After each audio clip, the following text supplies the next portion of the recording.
Welcome to the MMA Roadshow, episode number 263. You may be saying, where was the intro music? Well, that's because this isn't the actual intro. No, this is the preamble to the intro that actually was recorded afterwards. Because the moment I left the Casa de Cold Coffee, literally as I was in the car driving down I-15 on the way back to my house, the news came out that UFC 249 is canceled and the entire upcoming schedule is postponed. I know a lot of people will probably praise this move as the right move, and I completely understand that. But it's devastating if for no other reason than it makes a lot of what we said in the moments earlier completely useless. Unfortunately, we are not in a position to re-record another episode of the podcast due to some family commitments. I've made it back home now, and unfortunately, I can't make it back out to do another episode. So, with that said, we hope you will listen, and we hope you will still find some entertainment in this episode. If nothing else, maybe you can just laugh at how silly we were, how naive we were to think that UFC 249 was going to be happening.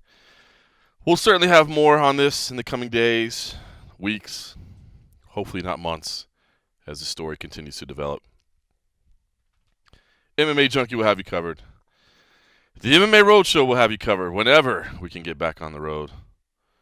And apologies that some of what you're about to hear will be just a touch outdated. But thanks for listening.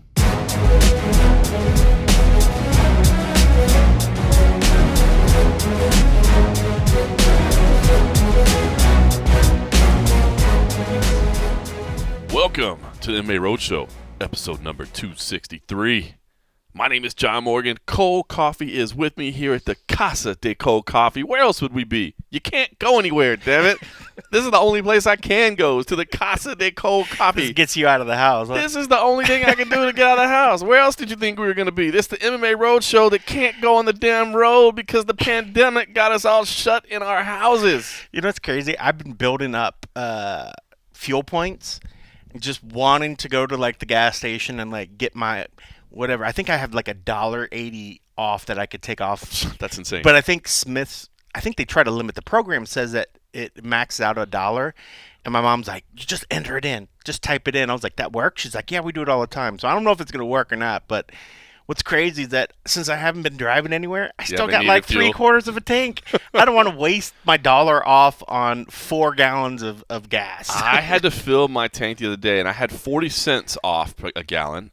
Which is decent. Is not bad. That is decent. But the price had dropped to $2.29 already. Whoa. And then I got 40 cents off. So I paid $1.89 a gallon. I can't remember the last time I paid under $2 a gallon for gas. Yeah. I filled up my tank. It was on empty. I filled up my tank for $28. Wow, that's outrageous. So if you're looking for a bright spot in a pandemic, I mean, the cost of fuel and being able to just get on the road, no problem. There's not much traffic. No traffic over here at all, man. I made it to the Casa de Cold Coffee in record time. Yeah. All the security staff in your neighborhood, there was no line at the gate. The gate was already open to let you in the community. Come on in. That was good, man. It's been a weird week for me, man. It was week one, or still in the middle of it, I guess. Week one of furlough for me. You know, we talked about it a little bit last week.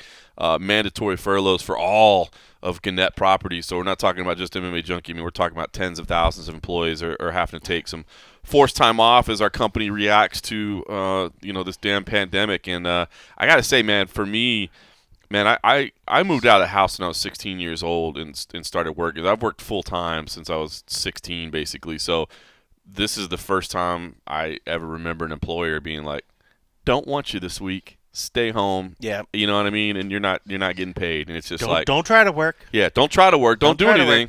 Don't even set things up for next week. Just ignore all the things that we put on your computer and on your phone to communicate. Please ignore Keep those all closed. Don't even. So it's been weird, man. I'll be honest with you, but I try to keep it all in perspective. I mean, especially here in Las Vegas, man, the financial concerns for people involved. I'm just trying to stay positive, man. We still got work. You know, we're not making quite as much money, but we still got work, and that's upside. A good thing. Yeah, that's the upside to all this. As much as we can be like, damn, I'm losing 2 weeks of the 4 weeks this month. I mean, there's some that are just like, damn, I've been out of work for 2 weeks straight, right. And I don't see anything for the foreseeable future. And, my thoughts go to everybody doing that and dealing with that, because I've had to deal with that unemployment stuff in the past, and it's not pretty, it's not easy, it's not quick, it's a confusing, and it's kind of a scary time. And right now, they are so inundated with requests and people doing it. Can't even get everybody processed. You can't even get in there, and it's they try to just be patient, be patient. It's easy to say be patient when you got a belly of food and you're not trying to take care of somebody else who's hungry.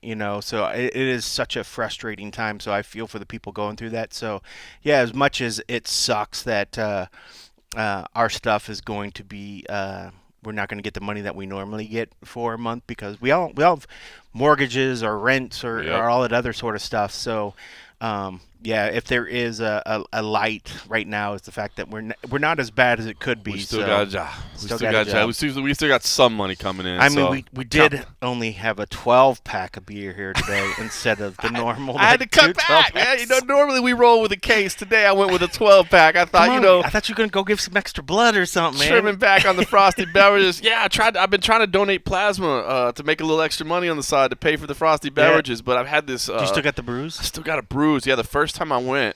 They're I can't see it because John's wearing his typical Adidas tracksuit. It's a little chilly today out here. We've got the window open at the expansive grounds of the Costco. A cold front has come in through Las Vegas. The weather has been chilly. kind of weird, but they were like trying to say that it was going to rain for like 3 days, which is practically unheard of. Right. So I think we got a little bit, at least where I'm at here, we got a little teeny bit of rain. On average, I think it's either Vegas or Nevada, we only average like 4.5 inches of rain in a year, maybe even less than that. So that is bruised. Yeah, so here's the deal. So donating plasma right now, if you do it, they give you like $70 or $80 a trip. Like it alternates because they're doing like $150 for 2 visits. That's a lot of money. Yeah, so it's like that's more than I thought you would get. So it's $70 or $80 per session, basically depending on what number session you're on with this program that they're doing. How long is a session? I think they take if they're not if they take about an hour. Yeah, they're supposed to take about an hour. But I went for my first one, and you go through all these medicals and all this stuff, and then I sat down and they hooked me up to the machine. And as I was sitting there, the nurse asked me to rotate my arm a little bit, and when I rotated my arm, the needle I guess moved.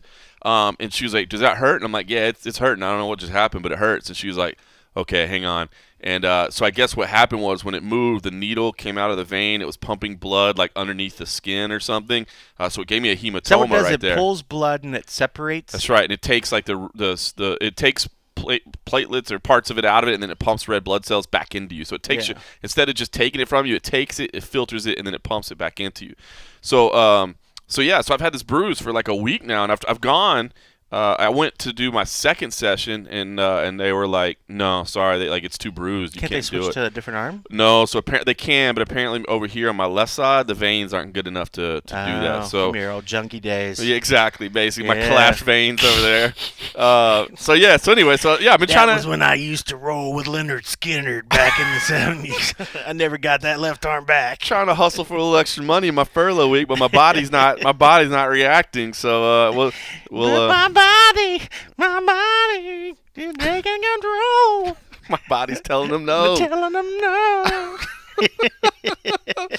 Oh man, good. That's See, fun. you need to laugh. You need to laugh. That's what you need. But dude, that's a big ass bruise, man. It is a big bruise. That's bigger than I thought it would be. It's pretty gross. It looks like you mouthed off to your woman and she done set you straight. Mr. Martin, all those famous cases of female spousal abuse. Hey, I'm sure they're out there. All right, so you'll be on furlough next week, but I just want to make sure everybody knows the MMA Roadshow goes on as scheduled. Of course, 263 consecutive weeks, never missed an episode. Not one single week have we missed since we started, and we wouldn't do that now. So even though you'll be hanging out at the house next week, we'll still have an MMA Roadshow. Yes, indeed. You worried about having a week of nothing, or are you cool? Are you cool just having a week off? Yeah, I'm cool. I'll probably play with some of the gear that I haven't really had a chance to mess with. Just mess with some gear. So in a sense, it is sort of work, because this is all gonna better me for the work. But training on your new gear. Yeah, basically. So I'm gonna mess with some gear, and I actually thought about cleaning out the other studio where I have like the the music stuff, Right. because I got a couple couches in there that have become storage space of just extra boxes and paperwork and random shit. So I think I'm gonna clear that out, and then I'll probably clean up this room as well, clean up the studio in here, and then just do some house stuff. But no, at first I was like, oh man, it's gonna drive me crazy. But I am gonna try to not look at the computer and log. I spend so much like one. I've always been like an overworker. Like it just Right. always constantly. I want to look at the computer or whatever. So I'm gonna try to force myself to kind of not. Look to see what's going on and stuff. So, but yeah, that's pretty much what I'll try to do is just mess with some of the shit that's been laying around that I have not messed with. So I'm gonna try to be productive. I dig it. I dig it. Well, we'll still bring an MMA Roadshow. The contents and how we'll do it remain to be seen, and we'll get to that because UFC It's top 249. secret. I might send it from an island. UFC 249 remains the absolute biggest story in the sport right now. I mean, the overall schedule as a whole remains the biggest story, I would say. But UFC 249, the next one up. Of course, we saw this past week, Jeff Sherwood broke the news that the UFC is going to use Tachi Palace Resort and Casino in Lemoore, California. Of course, he still lives out there. That's his old stomping grounds right there. Jeff Sherwood, okay. if you don't know, was the man that started Sherdog. Sure, doggy. He was the Sherdoggy, and so he started Sherdog, sold to ESPN, and then at one point they parted ways, which was a kind of an unfortunate Yeah, end to he was there for a year or so after. no, several right? years after that. After Yeah, they did it. and then they made some cutbacks, and Yeah. and he was among the cutbacks, which was kind of a crappy end to his time because it was unexpected. Feel you know? like we had the same thing here at Junkie. Yeah, right. Very much You like know, that. when they got rid of Dan. So here's the deal. Now the UFC still won't say anything as far as confirming it, but I mean the New York Times has since come out and written a report that they spoke with people involved. The local news there, I read a local news report too. I think maybe from the Sacramento Bee. I apologize if it's wrong, but I know it was a local media outlet there, and they said, look, we spoke with some people we know as well. So I think we're pretty much certain that it's at Tachi Palace right now, but the UFC is not saying anything. Now, I guess for people that want to understand how this would work. I've been to Tachi Palace a couple times. We actually, Tachi Palace is famous as the home of the WEC. I mean, that's where the old school WEC was. If you pull up Fight Pass and check out, the pre-Zuffa era WEC, Reed Harris used to run shows out there, and it's on Indian land, so they don't necessarily have to follow the same state guidelines as the state of California, and they also don't have to have control under the California State Athletic Commission. But it's a nice hotel. It really is, man. I went. They kind of relaunched after the WC went away to Zuffa. The tribe decided they want to get back into fights, and they launched Tachi Palace fights. They streamed on Sherdog, a few of those. TJ DeSantis did commentary there. Then we actually streamed a few of them on MMA Junkie, and I actually did some commentary on a couple of those. This is back in like 2010, 2011, back when Ian McCall was fighting there. Joseph Formiga was fighting there. I mean, they had some of the top flyweights in the world at that point. And they've got a hotel on property now. It's been shut down for a couple weeks. So my understanding is the way this thing is going to work is the UFC is not just renting the event facility. Basically, they are renting the property, and that means they'll have the venue where the fights take place, but they'll also have the hotel rooms that they need for everything. They don't have to house fighters or staff anywhere else. They'll house them all there. I don't know if this is going to be the case, but I assume there's restaurants on site that I imagine they could probably have the people come in and staff the restaurant and feed the fighters there, so nobody even has to leave, or maybe even just the corporate chefs that they have use the equipment. Like that. I doubt that they would bring people in to work at the restaurants because they would only be half the time they would just be sitting there. Right. Waiting. Well, and I don't mean see if they just cater it. Yeah, I don't mean like a full they would staff. just cater. There they you would go. probably just cater it at certain times and say, at this time, and this time is when food is, as opposed to, a fighter just like working, and whenever they're ready, they go down and it's there. They might have to sort of set it up and say these are the times, the feeding frames, times, basically. But maybe they'll be a little bit more accommodating, knowing that fighters and their sleep schedules and the whatever that they might be trying to do, they might be a little bit more accommodating. But I just don't see them like renting the whole place and expecting the whole place to be there. No. Like I imagine like they might not even have housekeeping if they use the thing. They might just say, "Hey, you guys are here. That's a good point. Your beds aren't going to get made every day, like you're going to be on your own. You're just using a room, for 2 or 3 days. I think I heard that they thought that the fighters going to maybe show up on Wednesday or something. Okay. So Wednesday, Thursday, Friday, Saturday, 4 days. I mean, who knows? Maybe they will have limited housekeeping, but that's a lot of contact of sheets and other stuff where they might just be like, I don't want to do that right now. Better off for Better safety. You're off. for safety. Just say, sorry guys, you're on your own. Well, and I was going to say too. Now a pay-per-view. Now again, everything's changing, so I don't know. But the Trifecta Nutrition brand. Yeah. They're supposed to have like full support for pay-per-view events. Now I don't know if that'll remain the same, but That they would have be the facilities. I'm sure that they yeah. could go in there and use the facilities there to create all the meals and that sort of thing there. That makes a lot of sense. So anyway, that's how it can work. Is basically this is not just a venue. It's not just an arena. It's everything in there. Now, a couple things that are kind of drawbacks to it. I haven't been there in 10 years. But I remember if it's the same events facility, I'm going to be real interested to see how this thing looks on TV. Because if it's the same venue where we did the fights when I was doing them, the ceiling is really low. Like, I mean, it's just basically like a big ballroom. You know what I mean? It's not designed to house the massive rigging that the UFC uses and the lighting and all that. I mean, it's small. Mm-hmm. So I'm going to be interested to see how it looks on TV. 'Cause I think their presentation would have to change quite a bit because it's not what they're used to. But that's a small technical issue. They'll figure that out. Yeah, I mean, we've seen Bellator do it in a small. Remember that little? It was like a banquet room or whatever, and they set lights up off to the side. So yeah, you're gonna have to lose a lot of that over the top stuff lighting. More of the lighting's gonna have to come from the side. Small little cranes and maybe a jib or something to kind of get a little bit of height, but you're not gonna have probably that big stuff if they did do something like that. So it's definitely possible to adjust it to where, as a viewer, as long as you're getting those side close camera angles, it's gonna feel like it normally does watching on TV. But walk-ins will be a different situation. Anytime you really adjust that sort of stuff. So, but even on the last time that they did one where they had the closed, they really didn't even show the walk-ins because it was just maybe so depressing that they didn't even show it. And I mean, I think the walk-ins are fine, but I think everybody can kind of concede the fact that at this point you don't really even need the walk-ins. You really don't. Just get them in there, get the announcements, and just get to fighting. So it's now here's the interesting part. So originally, it was reported that this might be considered unsanctioned fights.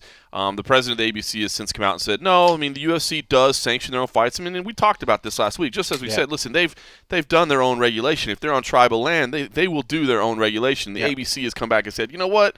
That's right. They do events around the world. If they're going to follow those same standards, then these are going to be regulated fights. And I think that does make sense. Mark Ratner and the crew there, the crew that is involved with regulation at the UFC, they take it serious, man. They're not like, we'll just do whatever and say we're regulated. They do take it seriously. Yeah. So I think that's fair.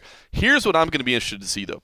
The California State Athletic Commission has kind of admitted some frustration that basically I'm sure they feel like the UFC is skirting around their power, or at least their oversight rather than their power, I should say. They could fracture the relationship between the California State Athletic Commission and the UFC. But to be honest with you, I don't think the UFC really cares. I mean, the California State Athletic Commission oversees them, but let's be honest, they need the UFC, they need the revenue they generate. The UFC holds the power in that relationship, I should say. But what I am interested to see is what officials, what judges and referees, who goes as part of this, because I'm guessing what's going to have to happen is, and I don't know. See, here's the problem. If you were just saying, how do I make this happen? Now, again, you can talk about whether you think it's right or wrong or that sort of thing. I'm just talking about from an operation standpoint, how do you do it? The easiest thing to do, because I think what's going to happen is anybody that's a judge or a referee that takes part in this, I think the California State Athletic Commission is going to blackball them and say, you know what, you went out. We said we weren't involved. You went and did it. You're no longer part of our team. And they have the right to do that, Sure. But every state has their own list of people. So it's pretty, a lot of the, so imagine what we'll probably see the Dan Miragliotas of the world, the Keith Petersons of the world, the East Coast guys that don't normally travel over to California because California has their own. I can see that. So imagine I was thinking that or international people. Well, here's what I was going to say. Ideally, that's what I was going to get to. Ideally, you would just say, let's bring our Europe crew over that never comes to the States, although Mark Goddard does come to Vegas, but for the most part, they hardly ever. But the problem is the international travel bans, right? So how would you get the international people over? So I'm thinking what They we'll just have to see stay here for 14 weeks, for 14 days. for 14 days. I guess so. Is that what it is? They'd have to self quarantine. I think they'd probably have to self-quarantine because I don't think they're unless it's completely blocked where you cannot come. But I don't think Trump and them have completely closed off like the UK from coming over here. I think they would just have to be quarantined. Interesting. Probably here. So that's why I'd have to look more into it, but I mean, I don't think that it would stop them from bringing international in. I'll be interested to see it because I don't think like Herb Dean, Jason Herzog, guys that live in California. Yeah. I'm guessing they won't be a part of the show because I they don't would imagine face backlash. I don't imagine anybody that normally gets regulated by them is going to sidestep and go against what the California State Commission says. If they unless there is a sort of a wink, wink, you're okay, do it. We're just not going to officially say that we're happy with it or that we're whatever. But I don't think any of those guys do it without some sort of blessing, whether it be public facing or not. Right. Because you're right. I mean, those are the guys that decide on what the fees are for these guys to get paid. They decide who works the event. Right. And the last thing you want to do is burn that bridge for one event or three or four events. That's not going to happen. You know, they're not going to jeopardize what took, because we've seen the process of them vetting and allowing a new ref to come into their organization. They all vote on them. The ref comes in front of them. There's not a ton of spots. Yeah, there's not a ton of spots at all. I mean, that's a pretty coveted position. So I don't think any of them are going to jeopardize it because they're in it for the long haul. If they skip 3 months of events for the fact of being able to work 10 years of events. Yeah. It's a no-brainer for those guys, I would think. Definitely a no-brainer. So that's what we're going to see in terms of operations. So, for the record, if anybody's wondering, hey, how is MMA Junkie going to have coverage and kind of what I was alluding to earlier, what's the MMA Roadshow going to look like next week? I don't know. I have been told by the UFC staff that I am approved for a credential for UFC 249, and that I am allowed to attend the event. I just need to get that confirmation from my employer as well. And unfortunately, I cannot communicate with my employer right now because I am on furlough. So don't you even think about it. Until next week, I can't even know for sure if we're going or not. But I have been told that my credential has been approved for UFC 249, and that I am, licensed or approved to attend the event. Just got to get the okay from, of course, our employer as well. So, and listen, I think it's about a 5.5 hour drive. I think is when I looked it up. It was like less than 6 hours. Yeah. And with less traffic, maybe it's even I don't think there's going to be much traffic out there at all. And listen, I know there's a lot of debate over whether these events should even happen or not. And I'll just state it again. I mean, my position on this has not wavered. I do think that there is a way to carry on, that there is a way for events to be done, and that's what the UFC is trying to do here. And for that, I applaud them, to be honest with you. I know a lot of people are saying it's reckless. I think it's being done with safety in mind. But I will say this, as a journalist, that's just my personal feel. That's me personally talking what my feelings are as a person. As a journalist, I think it's important for us to be there. I mean, to me, it's the biggest story in sports right now, as far as I'm concerned. I mean, there are no sports. Everyone is going to be wondering how it takes place and how they do it. And I think an independent journalist should be there to cover it. I mean, are we just going to trust what UFC officials say? Is that what we're going to do? Is we're just, hey, man, they told us they did it, and we don't know. I mean, I guess we can interview fighters. Say a fighter says after the fact, we had to deal with this. We had to deal with this. And we have to take the fighter on his word after the fact. Mm-hmm. And the UFC might say, oh, no, it was really like this. But when you're there, you're like, no, I actually saw the conditions. I saw what was going on. That's it. You become that outlet for fighters and for whoever to say what's really going on. I think it's important for us as media members to be there. So I'm hoping that, our employer sees it the same way. It will be the biggest story. It will be the biggest sports story of the weekend, the fact that they are doing what no one else in the whole world is doing right now. Right. That's it. And I've said this, I think I was talking to the boys at Submission Radio, and I said, listen, whether or not we're on the right side of history or the wrong side of history, time will tell. You know what I mean? It's still history. It's still history, and to me, it needs to be documented.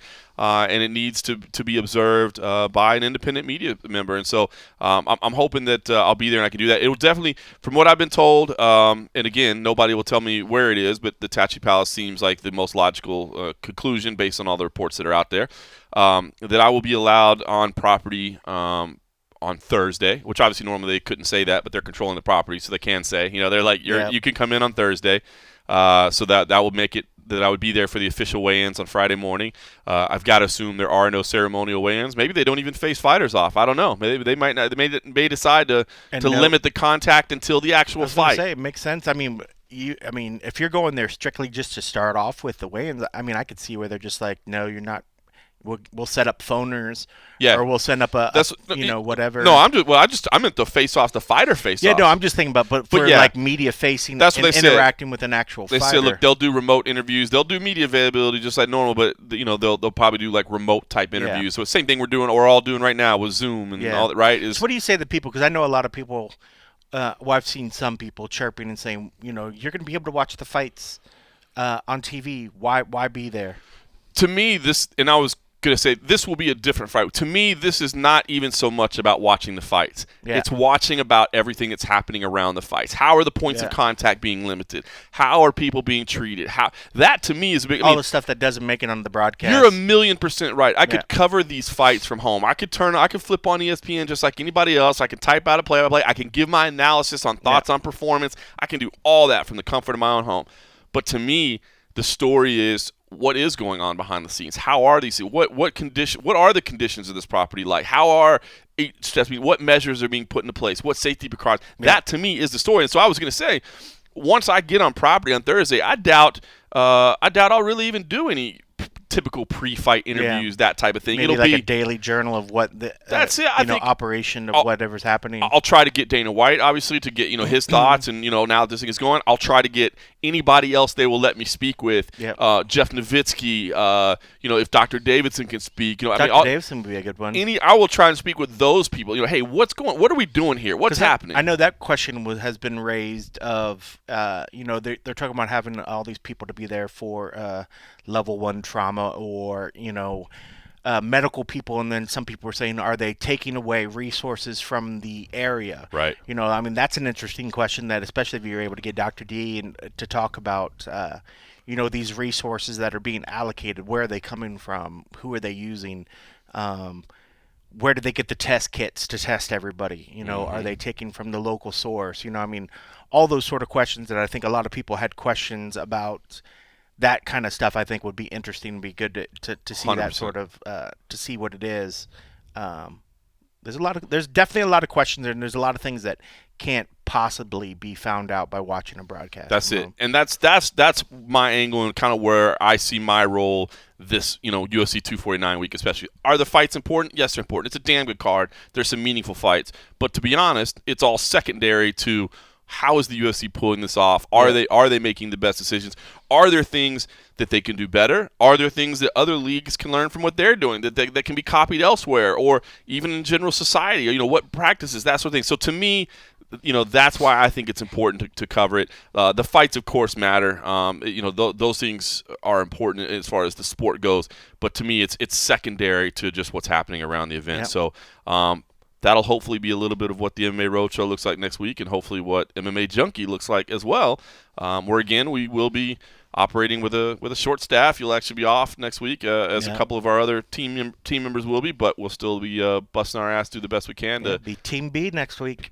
No, Team B was this week. It's the A team next week. I don't think so. I think it's Team B. I think it's Team B next week. That's funny. What we kind of did is because it goes A's on first, and then comes B. So this is the first week. A is on. So B is on. A look behind the curtain at MMA Junkie. We have to furlough 2 out of 4 weeks. So I was talking with Simon Simano, our managing editor, and we just said, well, what should we do? How do we schedule this? We said, well, look, why don't we just split the staff in half?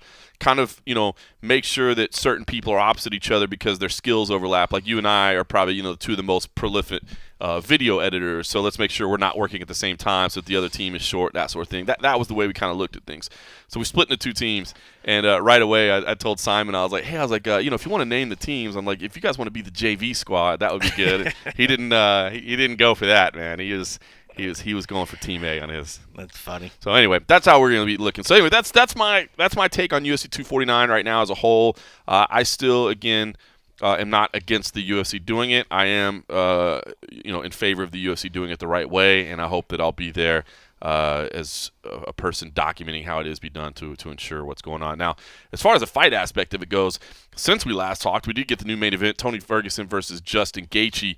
Not the fight we wanted, of course. We wanted Khabib Nurmagomedov. I want to make it clear first and foremost that I do not blame Khabib Nurmagomedov for pulling out of this. We talked about it a little bit last week, but I just want to reiterate that I get it, man. I totally get it. And it is. I mean, I've seen it, and it's so true. It sucks because Tachi Palace is so close to San Jose, California. You know what I mean? Like where he was.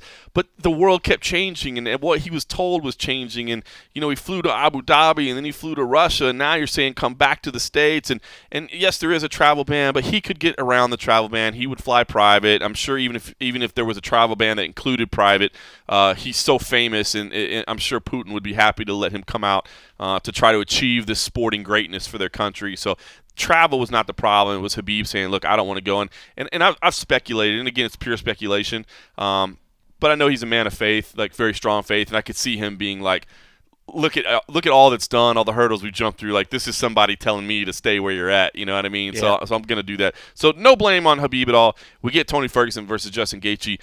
It's a hell of a fight, man. It's a hell of a fight. And if we're taking all the pandemic talk out of it, I just want to say I'm pumped for the fight.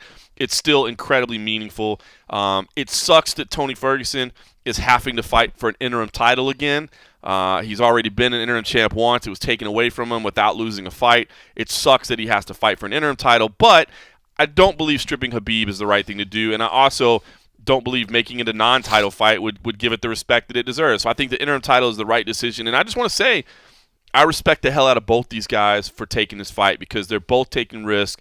Justin Gaethje was not preparing for this fight. He knows how dangerous Tony Ferguson is. He's said it before. He doesn't like to step up on short notice. He's doing it here. I think he deserves respect for that. Meanwhile, Tony Ferguson, who has just busted his ass to get himself into the position he's in, is taking a massive risk against an incredibly dangerous opponent. But he's doing it, and I just want to say I respect the hell out of both guys. I'm sure they both got paid behind the scenes. We know how bad the UFC wants to make this fight happen. So I'm sure that, both guys were saying, hey, you need us to save the day. Come correct with that paycheck. I'm sure a little bit of that was happening, but I just want to say I respect the hell out of both these guys because it's a risky fight, and it should be a fun fight. Yeah, it is risky, but I'm glad that Justin is stepping up and taking it. I mean, it's a hell of a fight. I mean, I was really wanting to see the other fight, but I think this fight is a kick butt fight. The whole card that they kind of thrown together was actually a really good card as well. Part of me is just happy to see some fights, have it get back a little bit to normal. But if the fighters are all willing to do it, I'm happy that they're able to go out and make a living and get this money. And who am I to tell them no? I mean, I know I personally, just like you said about not wanting to blame Khabib, I certainly am not jumping or chomping at the bit to go drive to a casino or something somewhere to cover this, so how am I going to yell at another guy for wanting to keep jumping around on a plane around the world to do this event? Right. That's not my place if I'm not willing to drive 5.5 hours to go cover something. But it's a hell of a card. I do feel bad for Tony that it is another interim, but honestly, as much as Tony likes to come out there and carry that other belt around, I think he's a guy that wants that challenge. He wants to be in the spotlight fighting against a great opponent, and he's getting that. So I think he's happy, and he's more than happy that it's going to be an interim, and he knows that guarantees that he's going to get that next shot at Khabib once things get back to normal. But it could be a while before we see Khabib come back. You don't know how long this whole thing's going to last, and I don't know. It could be quite a bit of time. So I'm glad it's moving forward. As long as they take the precautions that I assume that they will to do this, I'm happy for them. I'm happy for all of them to be able to make some money, and as long as they play it smart, and if the UFC limits the action because they want to almost, it's kind of on them to make it overly safe for the participants because these participants have families that they're going to go back to. They need to almost limit it and educate them while they're there. Hey guys, we're not going to be watching you 24/7, but know that while you are here, while you are out in public, while you are away from your families, please act accordingly. Yeah. Act like you still are with your family members. Don't decide all of a sudden, hey guys, I know I'm here. Let's get together in these rooms because I haven't seen another person in a month. Like be responsible, and hopefully they'll take the steps to keep educating these guys Absolutely. to be smart at this time because most of these guys all have families to go back to, and Well, we joked a little bit kicking this off about having this is an excuse to get out of the house, and it is to a degree. But at the same time, what's the first thing that happens when I walk in? You hand me sanitizing, sanitize my stuff, and yeah, and we wipe down the gear. I had already taken the idea of the headsets, the equipment that we use because I knew that we speak into them. So there's because I said, you know what, I'll keep those wrapped up. And I'll set those off to the side. And I didn't, the gear that we used last week to record the podcast, I did not use it all during the 7-day period. I kept it separated from all my other equipment. And the equipment that I've been using at home, I left that at home and didn't bring it over here. But yet we still said. So you're right. You got to keep doing those same things. It's not like you show up. And the UFC, I got to think, and that's why I wanted to be there to see it. I got to think they're going to be extra careful. I mean, again, I did a couple spots over the past week or so with the Submission Radio guys. And one of the things we talked about was, look, the world is going to be focused on this, and you see it, man. The New York Times is writing about it. The Wall Street Journal is writing about it. I mean, there is not other sporting stuff to write about. So every sports editor, every sports writer is going to be dialed in on this, and the news people as well, because this is a news within itself outside of just sporting. So I got to think the UFC is going to go overboard in what they're doing, and you're right. For all the fighters and camps and teams that do get there, that some may have, we've seen it, different portions of society all have different attitudes on this thing. I mean, I think everybody's kind of understanding there is something there. But, I think some people are like, oh, come on, everybody's overreacting. We're super healthy, but there's no way that it's going to affect us. You got to make sure that those fighters, some of them might have that attitude that, hey, we're some of the most fit people on the face of the planet. This isn't going to affect us. And to think they can get a little casual with it. And I'm sure there's going to be staff there, I would hope anyway, that's like, hey, no congregating, again. But even then, what does it work? What does a workout room look like? Like I said, I've said from the beginning, there better be no workout rooms. So either no workout rooms, or there's only 2 people in it at a time, and it gets sanitized in between each use. You know what I mean? So what does that look like? So these are all even things. then. It's probably self-sanitization, which is like, hey guys, this is over here. Can you mop the mats? That wouldn't be enough. You gotta have somebody staffing it. That's because I mean, like one last thing they get done when they're sweaty and they've just got done working out is to pick up a grab mop. The mop, and let me do it. Like that's not going to happen. And if somebody's waiting right there, they might be like, oh, hey guys, I don't want to wait for the mats to dry. I'll take care of it, and then it starts slipping. So yeah, I mean, they need to be on it, and it's going to be interesting. It's going to be interesting, but all that stuff interests me in the sense of how it's going to be done because everybody is going to have them under a microscope and how it takes place and what missteps. Because all it takes is one person to come back, show some signs, test positive, to have everybody in the world pointing their finger saying, "See." We told you that was stupid. We told you that was dumb, and look what you've done.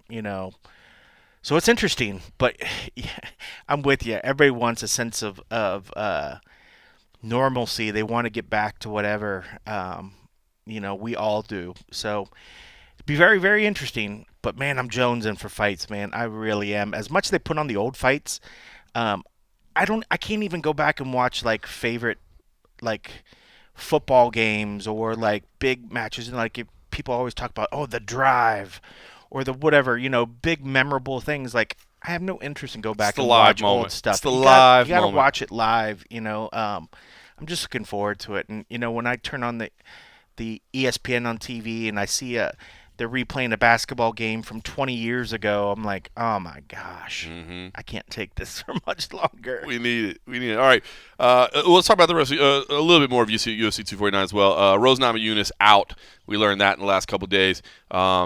Undisclosed reasons is the official line right now. I thought it was just me. I was like, I'm not quite sure what happened there. Listen, my assumption is concerns over COVID-19 and the pandemic, but there is no disclosure. Again, that is an assumption. That is not based on anything I heard from her team. That is not based on anything I heard from the UFC.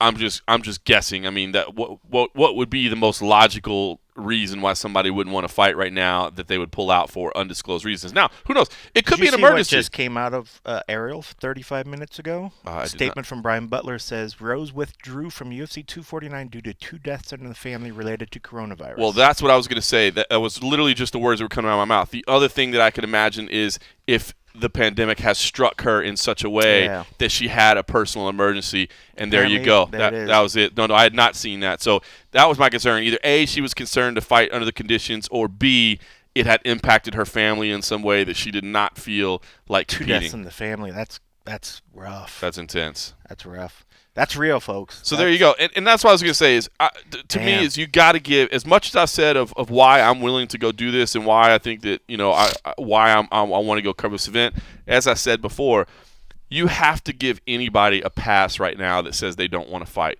You have to. You cannot question them, Aljamain Sterling's of the world who's saying that, he doesn't want to take a fight right now. Understandable. You know what I mean? Yep. Habib Nurmagomedov pulling out, and saying that, this is just what's going on, and I'm going to understand.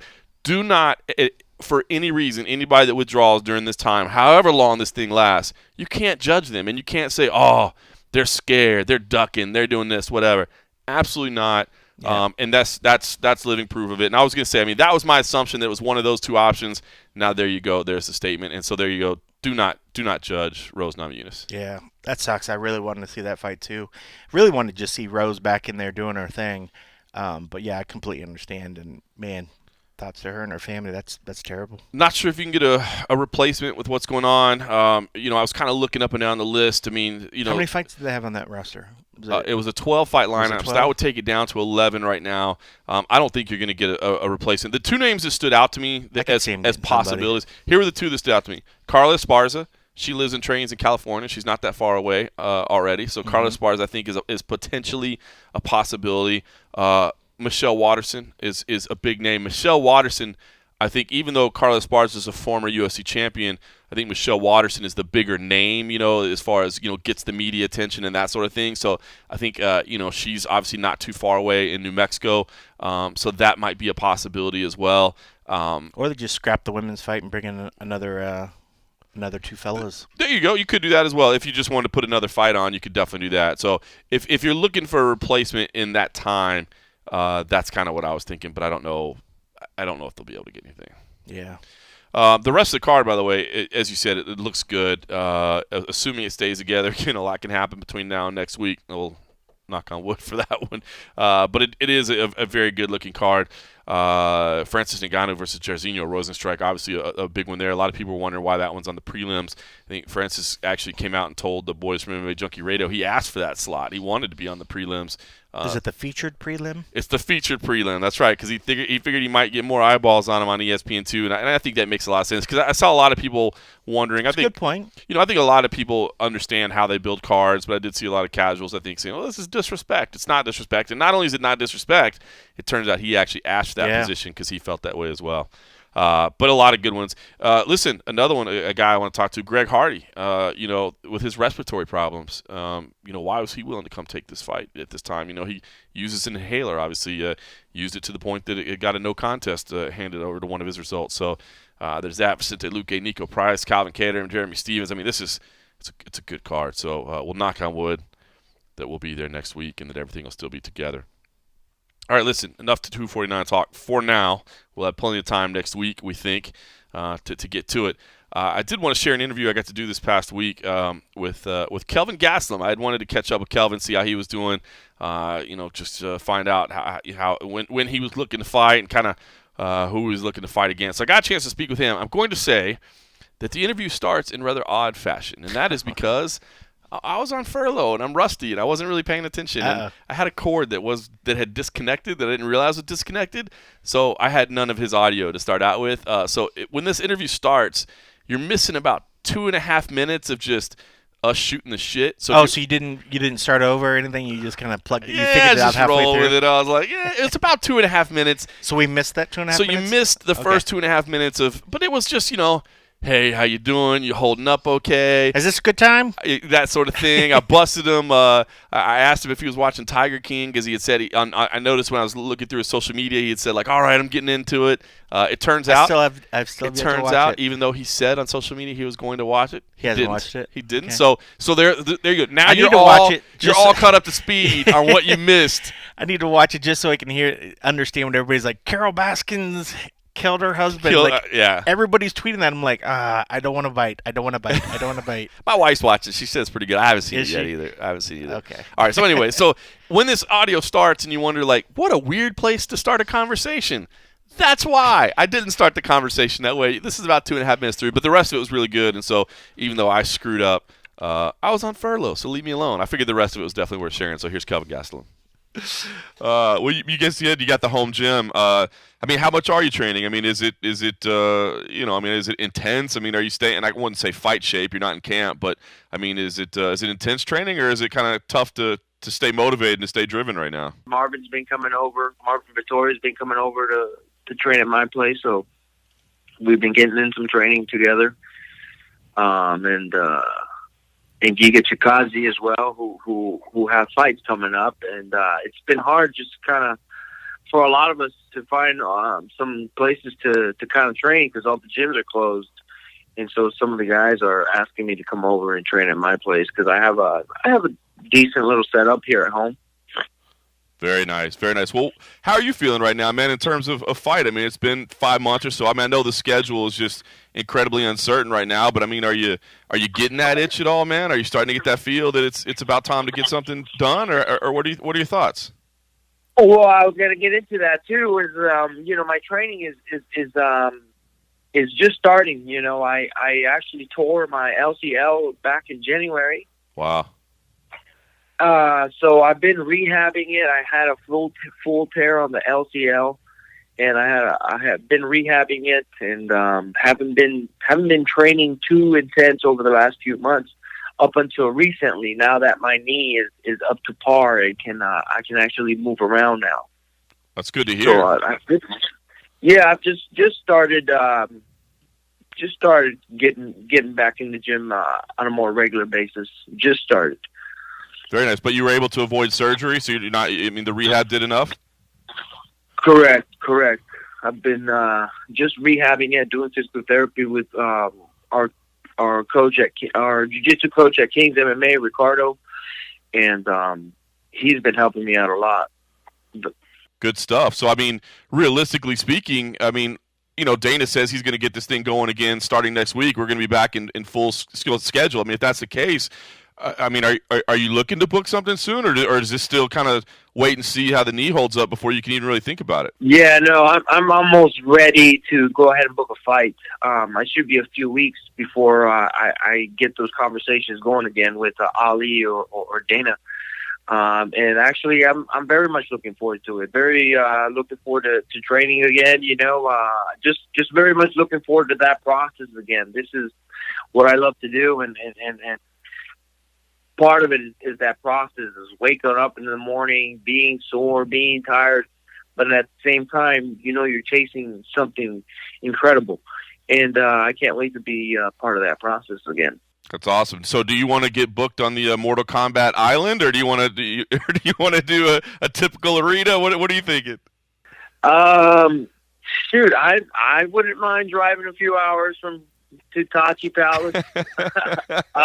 It's more convenient, you know? Yeah, for sure. Well, talk to me about where you think you fit back in, man. I mean, obviously, it was an interesting year for you. I mean, it looks like Adesanya and Costa is the next fight. Do you feel like that's the right fight to be made for the championship right now? I mean, we don't know when it's going to happen, but is that the right next title fight in your opinion? I think so. I believe so. I mean, Costa beat the number one guy in the division was Romero, and Romero just lost again against Adesanya. I still can't pronounce his name. Adesanya. So forgive me if I did. That's good. So forgive. I don't mean to be disrespectful or anything. I just can't pronounce his name. Yeah, I think it was the right fight.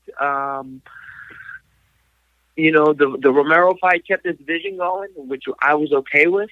You know, it was a top fight. It was a fun fight to make, I think, in my opinion. But obviously, it didn't come out as everybody thought it would. And now the Costa fight is the right fight to make after, you know. And me, I'm gonna work my way back up. I have no doubt about it. You know, I feel like I should be able to get another shot at the title soon. You know, get another win or two, depending on the opponent. But I mean, I'm sure it's not going to be anything less than a top 5 opponent. Yeah, I wouldn't imagine that. I was going to say, I mean, do you have your eye on anybody in particular? Like, are there matchups that you think make sense just from a stylistic standpoint, or from you wanting that ranking standpoint? I mean, is it too soon, or are you kind of eyeing which matchup makes the most sense for you? Well, honestly, I thought the Robert Whittaker fight made sense in my opinion, but I was probably wrong. You know, I feel like I wanted that fight. I thought it made sense. Was the Robert Whittaker fight, but I guess they're planning to do Darren Till and Rob Whittaker. Yeah, that's what it seems like, but that would be a matchup that makes sense for you. What about a guy like Ken Ear? He seems to be kind of all the rage these days. Do you think he's deserving? Because he kind of feels like he's in line for maybe a title shot soon. Do you feel like he's at that level, or maybe he needs another test or two? Yeah, no, he's at that level. He's a dangerous guy. He's an elite guy, and everybody recognizes how dangerous he is. You know, that'd be another big name. If you beat him, then you're right there too. You know what I mean? So that'd be another guy. I don't know. There's a couple options. I just don't know who the matchmakers will want me to match up with for the next fight. But I mean, I'm open for anybody. You know, Rob Whittaker, Jared Cannonier, what's his name, Jack Hermanson. Is there a date on the calendar yet, you think, or is it is it still kind of wait and see? I mean, are you eyeing anything on a month, or I guess we don't know locations right now, but just kind of a time frame? Man, I'm thinking by July. Hopefully, I don't know if International Fight Week is going to go down or not, but that would be the date. Yeah, it is weird. We don't know what's going to happen, right? I mean, have you thought about the idea of like fighting in an empty arena, like not fighting in front of a crowd? Do you think that would like change the way you approach things, or does it do anything different? Can you imagine not having those cheers, not having all that sound, I guess, and support? Well, I've done it. I've done it on The Ultimate Fighter. It's true. And I think it'll be interesting. I think it'll be kind of similar to that. So I'm kind of familiar with it, I guess. Yeah, that's fine. I kind of forgot about that. It's been so long since you're on The Ultimate Fighter. I kind of forgot about that. Is that? I mean, yeah. Do you remember like the first time you did it? Did it feel? I mean, I know for me, just watching fights in there always felt weird. Did it feel weird, like not having anybody around? I mean, you're just so focused and so in tune. I think you kind of block that anyway. Even when there's thousands of people in the arena, I'm so focused and so in tuned. I kind of block everything out, and sometimes I don't even hear anything. Makes sense. So, talk about life right now, man. I mean, hopefully we'll get you back in the summertime. Hopefully, got a big fight in the meantime. Is there anything good about quarantine? I mean, is there anything that you've been able to say, you know what, my life has improved because of this? Just the time to heal up. I feel like after the Israel fight, I was eager to get back and prove something because I lost, but it didn't work out in my favor. I lost the Darren Till fight, and I felt like after the Darren Till fight, I realized, like, man, maybe I should have taken some more time to kind of heal from that beating that I took. In last April. Oh my goodness, it's already been a year. After that fight, I should have taken that more time off. I was really eager, and I was probably more injured. Not injured. I was probably had done more damage to my body than I probably realized. Just wasn't. I wasn't there mentally. I wasn't there physically or emotionally in the Darren Till fight. I don't even feel like I lost. I don't even feel like I lost to him. I feel like I lost more to myself, just because of the way that I felt. I didn't feel like really being there, to be honest. But it happens, or shit happens, really. Not that it happens. Not that it happens. It shouldn't happen, and shit happens. So I'm glad I'm taking this time off. I'm glad this time happened. You know, it's a blessing in disguise, I believe, and so I'm glad I'm taking this time to kind of heal my body, heal my mind, heal everything. You know, and just get ready to make another run. Once again, you know, I mean, man, I'm 28 years old. I'm not even 30. I haven't even hit my prime yet. That's so crazy. You're I haven't still even so hit young. my prime yet. And man, I still believe I will be champion. So I'm gonna make another run. I'm just getting healed though for it. That's awesome, man. I forgot how young you are. It's crazy, man. It has been a year since that fight. When somebody mentions that Adesanya fight, I mean, how do you think about it? I mean, it's one of the greatest fights ever, right? I mean, it's one of. I mean, it'll be in the UFC Hall of Fame. I mean, is it? Are you? I mean, are you proud of that effort, or is it just the result keeps you from? I don't want to say enjoying it, but maybe thinking fondly of it as maybe you should. Well, it's a little bit of both because I'm very proud of the effort that I put in that fight and what we did in that fight, despite the circumstances. And I'm very proud of that fight because I got to do a lot of things that I haven't been able to do in a lot of other fights. And it's mostly due just because of the style that inside you know.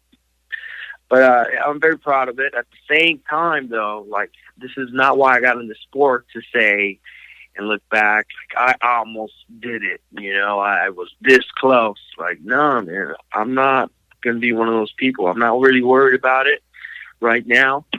But I'm, when people ask me, I'm like, and they're like, you were this close, or, it sucks. It burns in my soul. It burns in my heart to know that I was that close, and I just won't let it happen. And I'm still believing in myself. Still believe that I'm going to be champion.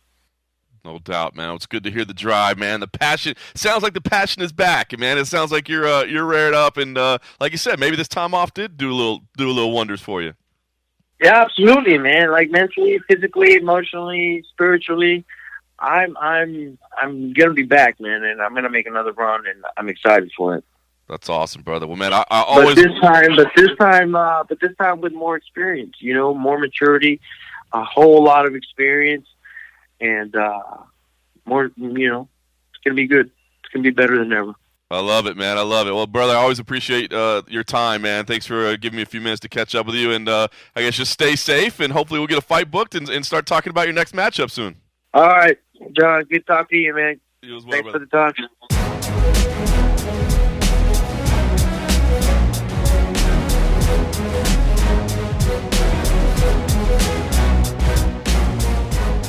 All right, that was Kelvin Gastelum. Good to hear from Kelvin Gastelum, man. Still got that fire, man. It's funny, man. I forget how young that guy is, man. He's still got that fire, and he's looking for that summer return, like he says, in a big fight. And yeah, man, it's crazy. He started so young. I forget how young he still is. So when he talks about, I'm just now entering my prime, you're like, damn, you actually are, man. You actually are just kind of entering your prime. So good stuff from him, man. I appreciate the honesty, and it was nice to catch up with him. So good to speak with Kelvin Gastelum. Now, I should say. Or you mean big hack press? Yeah, that's right. Big Nazrat. Big Nazrat hack for us. I should say, by the way, if you like what you're hearing, make sure you go to Apple Music. Make sure you're logged in there and you subscribe to us, or wherever you get your podcasts. I listen to Apple Podcasts where I get mine, but wherever you get them, make sure you're subscribed to us. Make sure that you give us some feedback if you can. 5 stars, of course you can. We'll always appreciate that. And some feedback. Always love the feedback. You could be like my man EFK Irish. He said, much needed content in these trying times.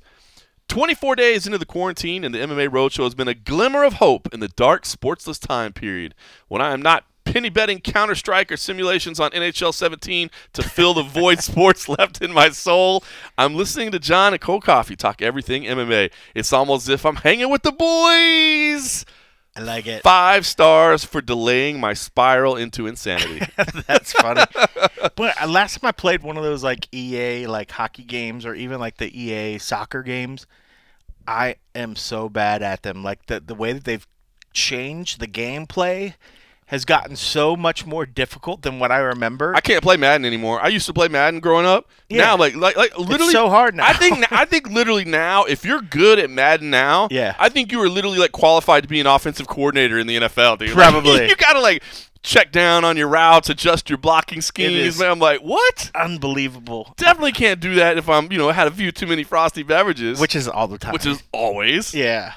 I literally, the other day, I decided, I was like, oh, man, we're spending some more time at the house. Maybe I'll, because Agent H has been like, why don't you play the Xbox that I got you for Christmas, blah, blah. I'm like, dude, I use it all the time. It's just half the time it's watching, like, Fight Pass or UFC or whatever. Right. So I decided I'll download some games. So I downloaded the new Doom game, which I later found out from Abby that I should have got the Call of Duty instead. So I wasted my money.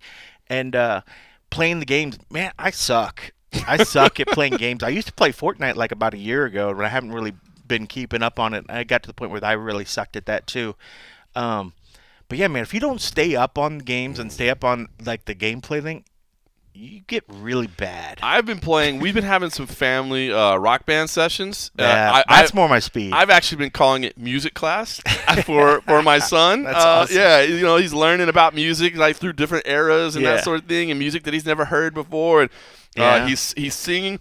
He's 7. He'll be 8 in May. The guitar, even on easy, the guitar, he's still not real good at that. Yeah, the drums too. He's got the motor skills, but it's just even on easy, it's kind of tough. But he just likes to have fun rather than really kind of be challenged and learn.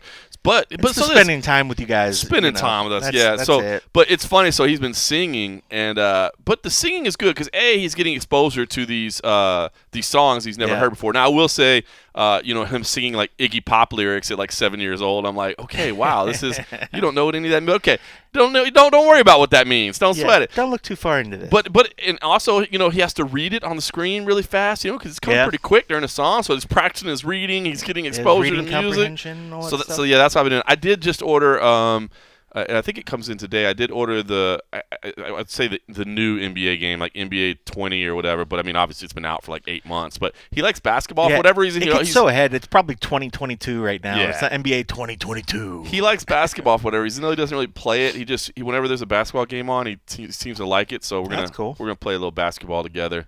And we're trying to do some sports stuff, whatever we can outside. We got Robert Drysdale was really cool, man. Robert Drysdale.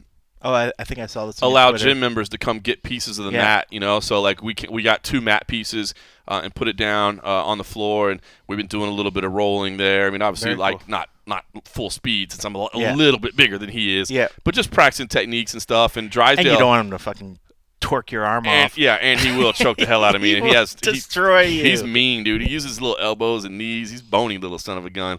And Drysdale has actually been doing an online jiu-jitsu that's cool. like every night, so do like a Zoom session. That's awesome. Take like Q&A and then to show some techniques and that sort of thing. So I am going to be interested to see how grappling as a whole, jiu-jitsu, it seemed like it was really taking off, right? Like, I mean, these grappling competitions and stuff, how participation continues after this, I guess. I mean, because people are going to be scared to I don't think people are going to run back into big crowds all of a sudden just because the first day they open, we're back open. I think once they realize, or once there's either a vaccine, or once they realize, hey, if you take, whether it's the hydroxychloroquine mixed with whatever, you lessen the chance that you can actually get it, so you can go about your life and do whatever. If that sort of stuff comes out where they're like, okay, yeah, this is good, I imagine stuff like that will get back to normal but they got to get to that point where people feel like they can take something to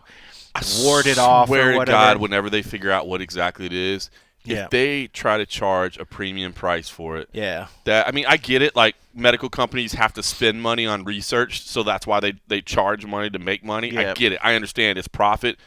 But this is affecting the whole world. I swear to God, if they find something that makes it okay and they try to charge out the ass for it, I will murder someone. Well, especially when a lot of those companies are getting tax breaks, or they're getting some sort of funding from the government, which we're all paying for anyways. Mm-hmm. It's like, come on, throw us a bone here or whatever. But yeah, I mean, some people are swearing by it, or at least I saw this one doctor the other day was like, I had it. Then I took hydroxychloroquine and Z-Packs, and I'm back working again, So, but I understand they need to take the test and they need to study or whatever. But I feel like they're going to get the solution here soon. They're going to get the something. So hopefully we can get back to normal. But I agree with you. This could be a point where and you mentioned this a little bit earlier. how there is sort of a change in things. A lot of people think that, oh, I'm not going to rush to go back and start handshaking people. I would disagree with that.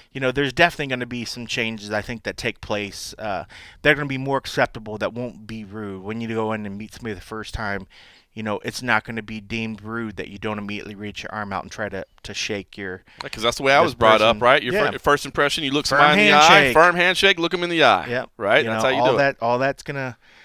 All that's gonna be gone, or some different, because last thing you want to do is, all right, firm handshake. All right, now go over to the hand sanitizer. Let's hand sanitize real quick. Hey, nice to shake your hand. Like, ooh, gross. Yeah, you don't want to do that. So yeah, there will be lasting changes. I believe that. I believe it. So the social distancing guidelines, the space, and it's not the worst thing ever, right? I know. I might just stay home even more. About to say can't be done. This is literally just your life already.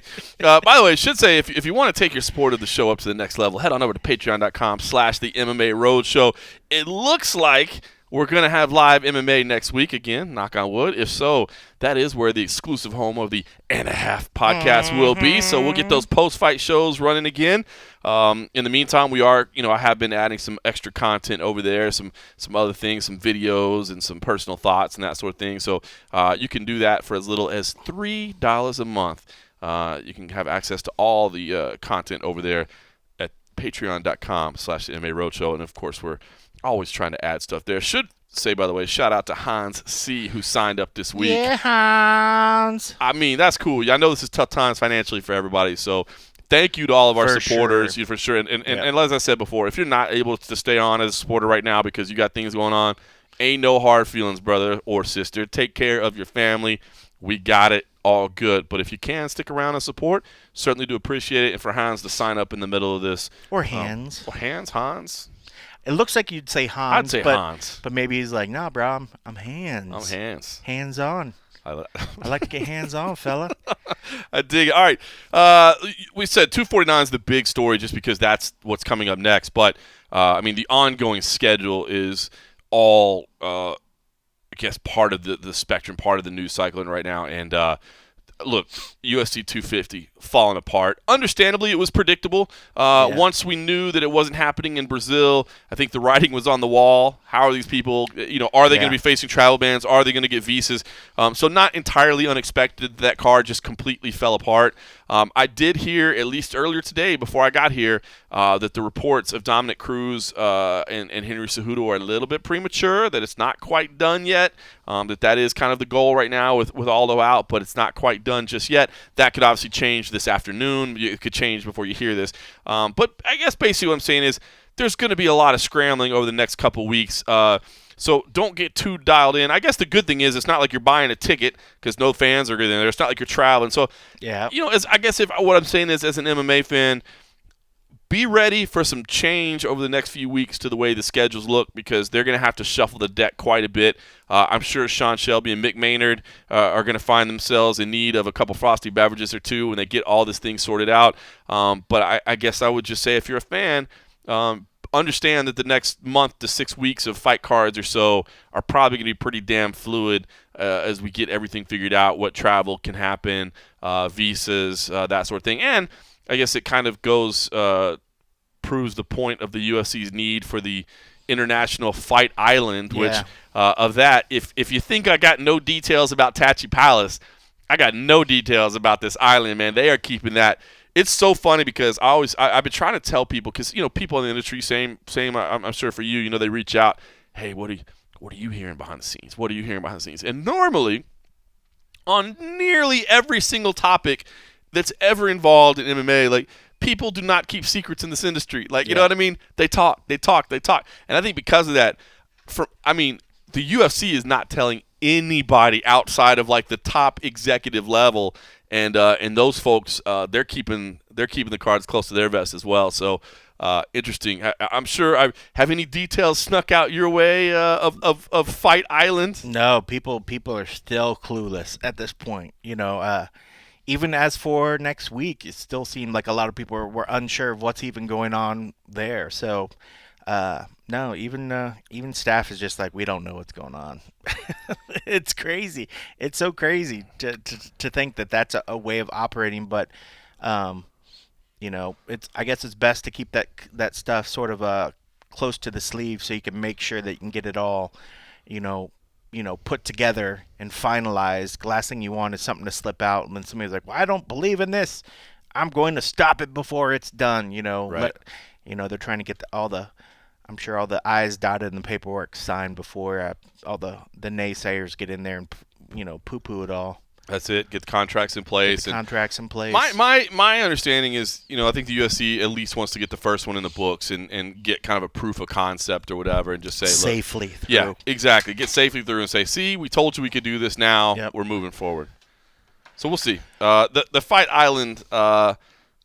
Hey, listen, I'll cover that too. I don't know how the hell I'd get there. Some fucking Lord of the Fly shit right there, dude. It is funny. It's like it's literally Enter the Dragon in real life. Yeah. So crazy. They're gonna be like, sorry, we can't provide meals, but there's trees out back with coconuts and bananas. If you can get your own food, you can survive. You have to watch some of these videos. I saw some videos the other day. I don't know how I stumbled upon them, with people taking coconuts and how to actually get the edible part of the coconut out from the overall husk thing by smashing between different boulders or whatever stuff. you're watching like some survival stuff. It was something. It was just weird. The kids that came on, and I don't know how I got it, and I was like, oh, I've never seen a coconut inside like the other protective husk. Right. But it was very, very interesting. What did it? Should I be locked down on an island that happened to have coconuts? But you have to still get the coconuts down. What did I let's see if I can find it from my wife. I got a text the other night from my wife. I was downstairs. She was upstairs already, laying in bed, and I was downstairs drinking a frosty beverage and watching some TV. But she basically was like, I wish I could find it. But she was like, hey, I scored toilet paper and paper towels from Amazon Fresh or whatever. I'm like, what is this world coming to? I'm like, it was so important to her that she texted me that she was like, yes, she's like, I got it. I scored the order at Amazon Fresh, because we weren't the hoarders that everybody else was, but we are starting to run out. And so some Amazon places Fresh just like the grocery delivery. Or something? So they do grocery delivery. Okay. But pro tip that my wife was explaining to me, basically, I guess their stock regenerates at midnight. Like their available online stock, it regenerates at midnight. But she said if you try to log in by like 12:05, like they're already sold out of everything. Wow. So she was like, make sure you log in, have your cart ready to go of what you want, and then at midnight, boom, hit checkout, and that's how you get it. So yeah, so we were able to get paper towels and toilet paper and some soap and some stuff delivered to our house. But it was so funny. She sent me the text. She was like, yes, I scored it, and I was like, that's so funny. What is this world coming I to, thought of dude? you the other day. I saw a headline saying how a lot of companies have a wing surplus because they ordered all these wings for I don't know if it was for March Madness or for Super Bowl parties or draft day parties and all this stuff, that people were saying they had a wing surplus because a lot of people stocked up. And then everything shut down, so all these people were sitting on a surplus. I was like, don't let Morgan find out about a wing surplus. Hold on, what? Where are we going? Tell me about it. I tried looking up. I was like, where in Vegas has a surplus of wings? I was like, we're going to order some. And tell me about it. It just happened to be, it was just some random thing. It was like, suppliers have extra wings now because they were building up, blah, blah. I was like, give me a name. Oh, I need to know. Give me a name. I need to know, man. I've been, Buffalo Wild Wings, B-Dubs, my spot. They're doing a special 10 wings and fries for $9.99. Wow. Why are wings so expensive in the grocery store? Just because they're so popular, because right? Americans' consumption of it became so popular that now they go through the wings faster than they go through chicken breasts and stuff like that. So there's a popular, Even at Mariano's, which is a little Mexican supermarket up the street, I love the little meat department. They have the marinated chicken, all this other stuff. It's so good. But their wings were I don't know, I'm just going to throw out a price, roughly $2 or $3 for a pound of the wings or whatever. Yeah. They're decent sized wings, but you can go over and get the big full drumsticks for 69 cents a pound. So I'm like, I'm going to get 10 pounds of drumsticks instead of 3 pounds of these little ass wings or whatever. Put the same sauce on it or just whatever. Put the same damn sauce on it. It's funny, right? It started out as a scrap product, and then the scrap product became more popular than the source of the scrap. You know what I mean? So it's pretty amazing. Blows my mind every time I go to a grocery store and I see the price of wings. I'm just like, screw you, give me some drumsticks or something. So listen, we're talking about old highlights and that sort of thing. Myself and Abby have been working on a project. Abby Saban, our video guy out in the UK. Saban? Remember that? I do remember that. That was awesome. That's old school. But it's called Combat Rewind, so I want to tell people to check it out. It's Combat Rewind. We put it first thing in the morning every single day on the website, so it comes out at like 7 a.m. Eastern. And basically, I've been going back through all the Fight Pass archives, and shout out to the crew over at Fight Pass that allows us to even do this. Going through all the Fight Pass archives. Now, we don't have access to UFC footage because obviously the ESPN has paid billions of dollars for that, so therefore we don't get it. We can just use that. But we've been going through and getting like basically the best highlights of certain days and putting them out there, and so that you get like kind of these old school run through history of clips of like kind of reminding of fights and that sort of thing. And it's quick. We'll try to make it really fast. Make it a minute and a half, 2 minutes, and pack 5 or 6 or 8 clips in there, so you're getting exposure to a bunch of different fights, so a bunch of different organizations and stuff through the years. So check those out. We put them on the site first thing in the morning, then we also put them on Twitter later in the day as well. So you can look for them on Twitter as well if you don't want to watch them on the site. But I've been pretty proud of them. They're pretty cool. And I'll tell you something funny. So I've been going through. I've had so much time. Of course, this week especially with being on furlough, I've been watching so many just hours and hours and hours of old school footage on Fight Pass, and it's funny because I've started to find some Easter eggs. I spent so much time doing it. I started to find a couple of Easter eggs, like Roxanne Modafferi. Her second ever professional fight is in Fight Pass, but it's not where it's supposed to be. Like the event that it's on is tagged on to the end of another event. It's like when somebody was feeding in the master footage, they didn't clip it off at the right time, so it's literally just tacked on to the end of another event, and it's not labeled by the event name. It's not labeled by any of the fighters or any of that. So it's literally just this like hidden collection of fights inside the Fight Pass archives. I thought that was cool. I actually sent her a link the other day. Yeah, I was like, hey, look, I don't know if you know, I was like, your second ever pro fight when you walk in with a blue belt on is over here. So I thought that was pretty cool. But here's a really funny one. One of the upcoming days, I want to say it's April 11th maybe. On April 11th was Abu Dhabi 2001, so ADCC 2001. There's some Matt Serra footage on there of Matt Serra before he even made his UFC debut. I mean, the dude is absolutely ripped. Like, you're gonna trip out when you see this footage. It is awesome. Like, it is so cool to see. But here's still spaz. Oh yeah, still. That was the beginning. Super intense, but he's ripped, man. It's hilarious. But anyway, the funny thing about it is, as I'm watching the footage, and it took me a second to figure out what I was watching. So, I mean, you're talking about this is the master footage, basically, right? What it is somebody is playing a DVD. That it's an old DVD, and that's how they ingested it. Yes. So it took me a while to figure out, but what happens is because like it shows like a title screen, and it'll have like a highlight on it. But what that is, remember old school like DVD menus, where it's like you're selecting like what you want. So like you see like you see them like move the cursor over to the next section and hit enter, and it goes in. So it's literally just like screen ripping the DVD, and it's funny. So some of the brackets in this Abu Dhabi 2001, they play the opening round, which is or the round of 16, and then they play the semifinals because I guess whoever was doing it either doesn't read English or didn't care, but so because they went across on the menu instead of going down, so it goes round of 16, then the semifinals air, then they go back and show the quarterfinals, and then the finals. So it's just it's just funny. It's literally, I mean, so there it is. This is where it's all archived, and all it is like a screen rip of a DVD where you can actually see the menu working and stuff. So I don't know. That happened. It cracked me up. That happened a lot, and especially in the days of before technology became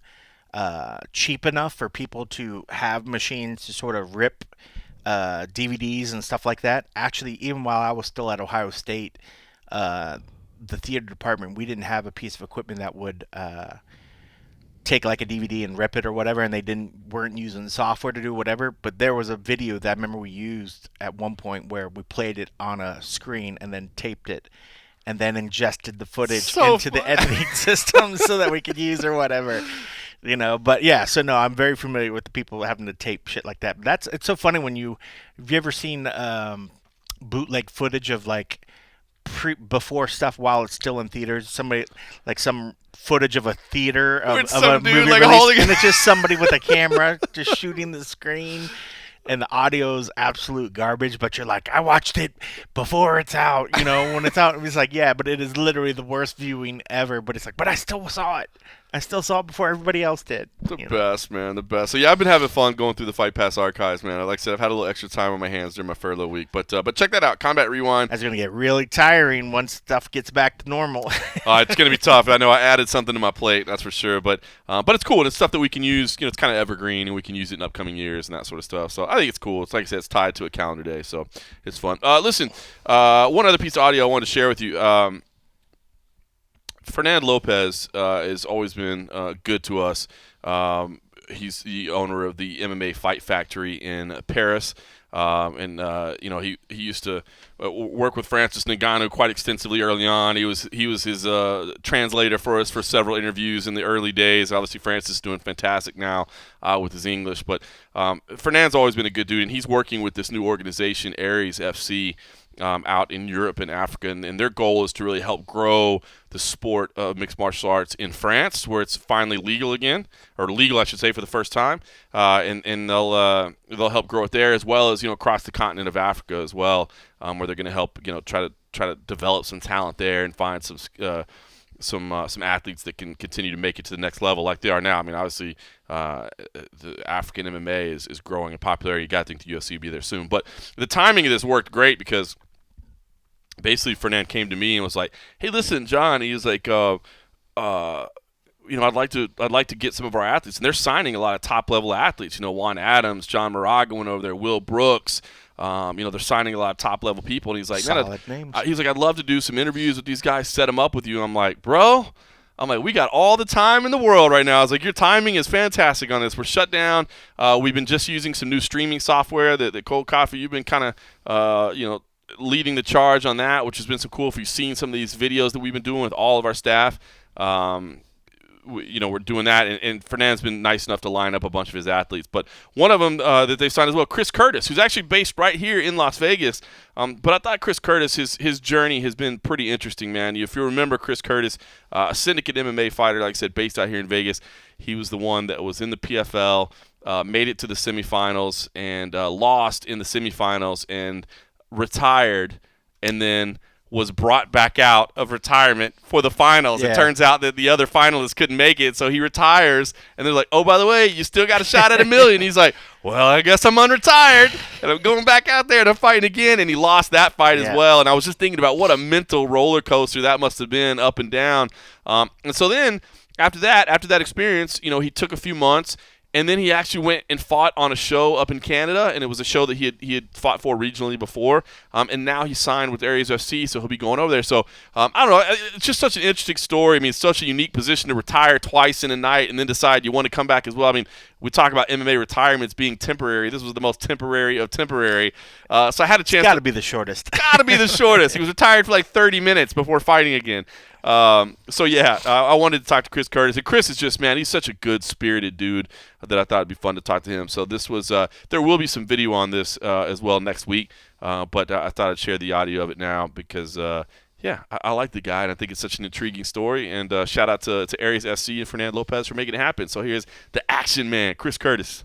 Chris Curtis, the action man, looking good this morning, although he's complaining about the hair a little bit. You got that that quarantine life cut going on. Yeah, it's the quarantine special. It's it's rough. I would actually kill for a barber right now. I'm not even joking. I dig it. Well, listen, man, we're all dealing with this, that's for sure. Talk to me about just working out. I know as athletes and fighters, you guys, it's part of the lifestyle. Are you able to keep up with it, to keep your sanity? What kind of steps are you taking? God, I've already lost my mind like a week ago. It's the worst part is everything out here is closed. Like everything's shut down. So working out, pretty much what you can make of it. Running, calisthenics, lots of shadow boxing, all the other greatness. But if things don't open soon, man, I'm gonna have to start hunting with my hands or something. This is bad. That's great. Tell me, it was crazy. The timing, obviously timing for a pandemic, I guess, is kind of irrelevant. But, you guys had basically just opened a brand new gym at Syndicate, right? Had moved over to a new facility. Did you even get a chance? We just moved buildings, and we've been in there for like a week. And then they're like, oh, yeah, by the way, the world ended. So, yeah. Nutty times, man. All right, well, listen, let's talk about your career, man. I got to go back and ask you about the PFL experience, number one, man. I haven't seen you since then or had a chance to really talk to you about it, but what a crazy night that was for you, right? I mean, to retire and then to come back and get that opportunity. Can you just talk to me about what that's like? Because I know physically, obviously, you're ready to go, but mentally, I can't imagine being in a spot where you're saying, I never want to fight again. And then you're like, oh, by the way, I'm going to fight right now. It was one of the weirder nights of my life, man. Like, I knew I'm getting old, I'm getting up there in age. I'm a little older as a fighter. Everybody's like, "Oh, you're still young," but as a fighter, I'm starting to reach that point to where, like, I'm the old guy in the gym. So going in, I was like, if I can't get through this guy, then if I can't get through this night, then like I'm not who I thought I was and not where I should be. And that's kind of the attitude I had in my head, which is a really shitty attitude to have as a fighter anyway, looking in hindsight. But that's where I was at in my head. And I go out there, have the exact same problem with Magomed after doing everything to change, like everything in camp to work on that. Go out there and just get stalled out again, but ended up breaking him. So he's not the most durable of champions. So I ended up breaking him again. But before I knew that, I was in the back. I kind of went in the back. You had like all that time to kind of process things, and I was crushed, man. I was just like, I'm not what I thought I was. So I kind of had like a little a meltdown, man. I just kind of come to kind of realization that this was it. Life has to move on. So over the course of like 30, 40 minutes, man, I was like, I'm done. I went from being hurt to being done to pissed to accepting it. Finally, started accepting it. I had to freak out. I'm cool. My team taught me off the ledge. I'm like, okay, life goes on. So I get dressed. I go out there. I got a plate of food in my hand because I'm like starving. I haven't eaten in hours. I'm about to take a bite, and Ray Cepho runs up to me and like, "Are you ready?" And I'm like, "Am I ready for what? I'm not hurt. I'm not going to the hospital." He's like, "No, you go back out in 5 minutes. Magomed can't fight." And it was the weirdest thing ever. So like, in 5 minutes, I got dressed, had my hands retaped, and I'm walking out. And it's just people don't realize like, oh, you should be ready to fight whenever. Like, no, man. Like, there's a reason why we know when we're fighting 4 hours before we fight because it takes a lot of work to get into the headspace of like, I'm gonna have to go out and perform and everything else. I remember like my coach was just John. John's rolling with the punches. He's trying to get everything going. Like we're like warming up for maybe 40 seconds in the hallway before we go out. And man, I'm telling you, man, I'm not gonna take anything away from Ray Cooper, man. It was his year, his night, his year. I'm glad the guy won, man. I like Ray. Even though I want to fight him, I know I can beat him. I like Ray. I like him a lot. I'm not gonna take anything away from him, but man, I remember being in that fight and just not actually being there. Like, when you look back on it, I'm watching it from third person. It's very strange. I just knew I wasn't in the fight. Like the first punch I hit him with drops him to a knee. And I don't respond. I don't move. I'm just looking at him like, you're not firing on all cylinders. It was just a weird night to where I just never felt like I was actually there. It was strange. But yeah, good times. Don't want to do that again. Well, it's funny because, obviously I can understand what you were going through, as you said, the mental headspace. But after that, I kept seeing you at the gym. I kept seeing you working out. And so how did you arrive to say, I'm going to take another fight? Because, that had to be such a stressful experience overall. When did you say, no, I'm going to stay with this. I'm going to fight again? It's a combination of things, man. Like, John Wood, my head coach, we had a lot of conversations about it. And, he's like, you got to remember, in this last year, I've changed my entire life. I've moved across country. I've changed gyms. This was a really hard year for me, man. Like, I went through a lot last year. So he's like, you went out there and if you didn't get what you wanted, but he's like, you have been fighting an uphill battle all year. He's like, give yourself a solid chance. And for me, I've never been knocked out, man. So like that was probably the biggest blow to my pride ever. And like that one hurt. And I was just like, dude, I didn't think I could get knocked out. Like I've been through like everything. It's just a shot. But I was knocked out by somebody I didn't think should be able to knock me out. And I was kind of upset by that. And Marvin Eastman actually had a heart-to-heart with me about his fight with Vitor Belfort and like how people are always going to ask and, it's whatever. He's like, Marvin Eastman had a really good talk with me about that. And it kind of helped me you get out of my own way. And big issue with getting in my own way. So Marvin Eastman did me a huge solid. We had a really good talk about that, and just kind of I had to accept that, like I got caught. That's crazy. Like, What was he saying? I mean, because that's the one moment that everybody still brings up to him all these years later. Is that what he was talking he's about? like, it's the one moment people come up looking for the scar, looking for everything. He's like, it's just something you got to accept. He's like, he said he was in the same spot where he didn't want to do it anymore because just, it hurts your pride. And he's like, everybody has a bad night. I had a bad night. It happens. I'm still, for what it is, I'll still take credit. I'm the only person who's been able to take Magomed out that tournament twice. So technically, if Ray Cooper ever sees this, Ray Cooper definitely owes me money. And but no, it's funny. It's funny, man, because like Ray Cooper's mom, like uncles and stuff are like messaging me for a while, checking on me. Like he's got a really good family. He's a good dude. I'm happy he won, man. It was his year, so I'm glad I could do my part in that, man. That's awesome. So you end up taking a fight up in Canada, and I think you end up going 20 minutes in that one, right? So I just wanted to ask you what that was like. I mean, you've been in the big show, right? You've had a taste of the big time. You got to go back. I know it was a main event, but it was kind of a regional level type fight.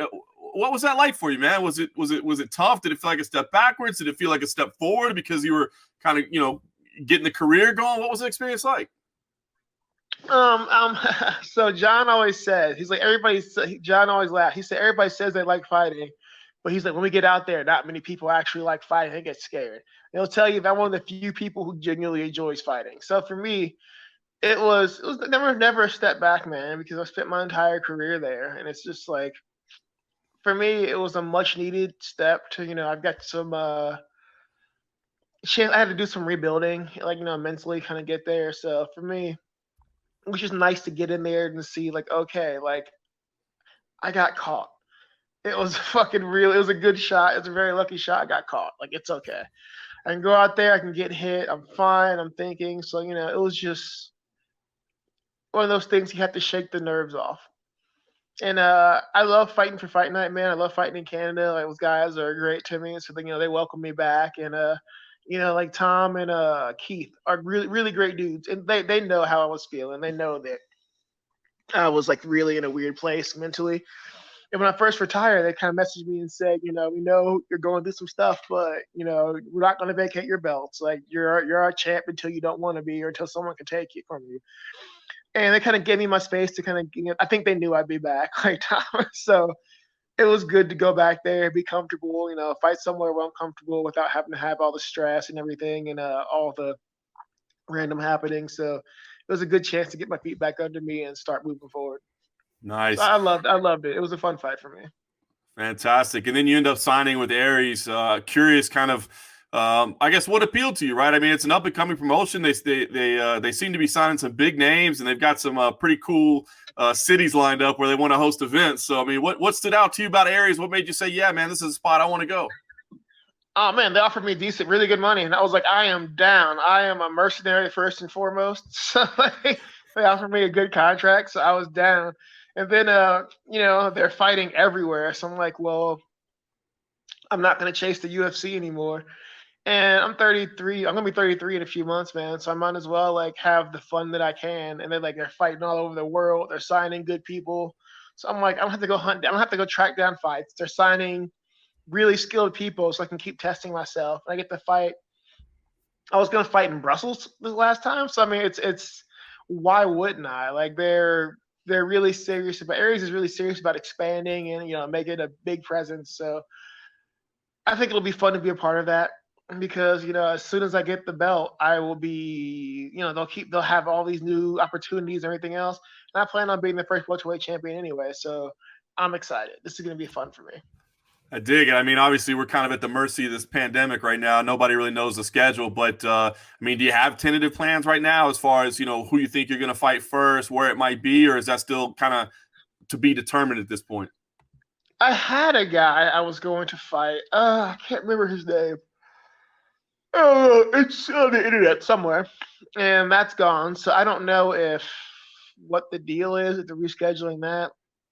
That was at 85, but I mean, it was kind of a shorter notice. But going forward, I'll probably just stick at 170 But I've got no idea what's going on. But I'll probably just hang out at 170, where it's harder for me to make the weight. But man, if I was like 3 inches taller, I'd definitely be an 85er. But wasn't blessed that way, so I'll stick at 70. But who knows, man? They were saying they rescheduled it. They set a date. It's a little ways off, maybe like October or something. So we've got some time. So I think they're especially being based in Europe, they've got the short end of the stick on this one. So they've got no choice but to be safe. I can't Yeah. blame them for that. At least they care about people's safety as opposed to just making a dollar.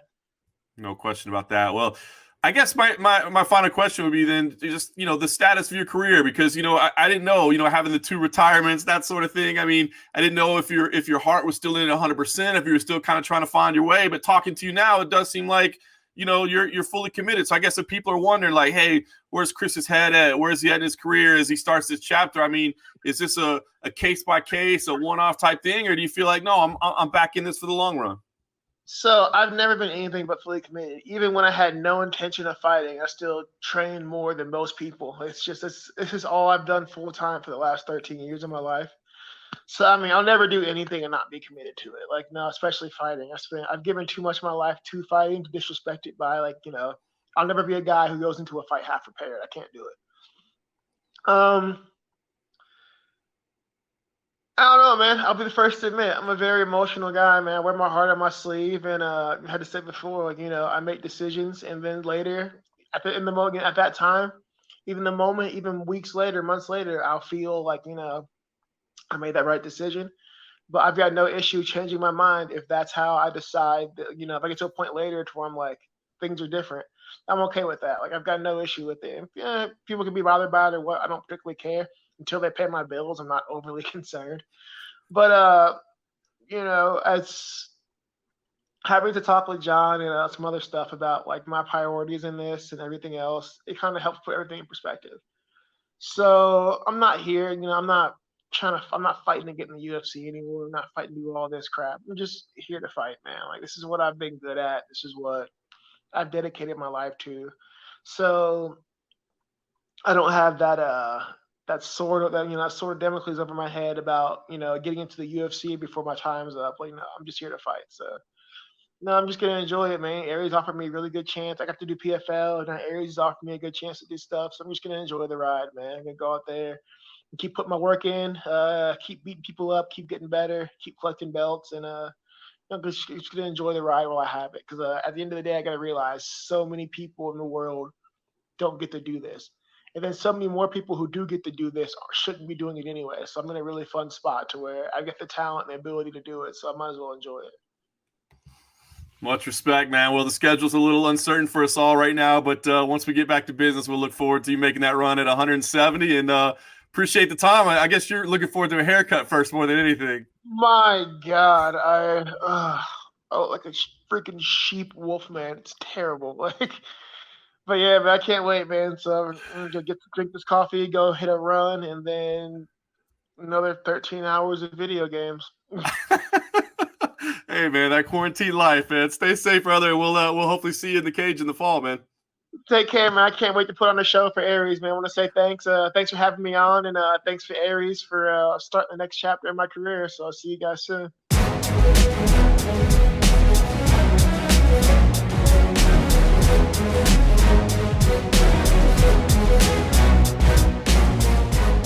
All right, there you go. That was Chris Curtis. So again, shout out to Aries SC, Fernando Lopez for setting up all that.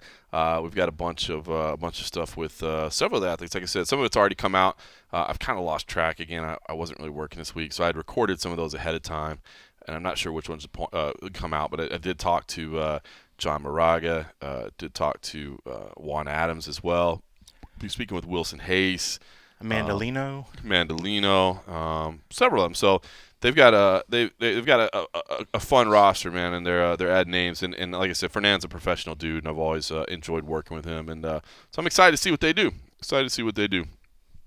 Other than that, be honest with you, man, it's expect the unexpected over the next couple weeks. I don't even know what to expect. Like I said, I expect to be there next week. I should say, by the way, I guess we probably need to mention the Dana White lawsuit, man. That was kind of a bombshell that dropped over the weekend. So where, weird. where Dana White has been sued along with the UFC as well as one of the defendants.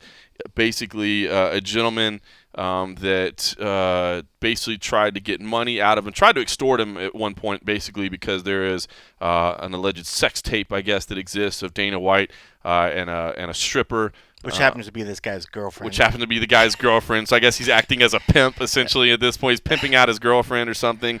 Anyway, but I guess he went to jail for extortion, but there was supposed to be an agreement in place that he was supposed to pay, that Dana was supposed to pay this guy. Like he plead, like part of why I guess he agreed to plead guilty to it or whatever was for a promise. set amount. That's right, a promise of money, which I believe was $450,000, if I remember right. Dana did not pay it.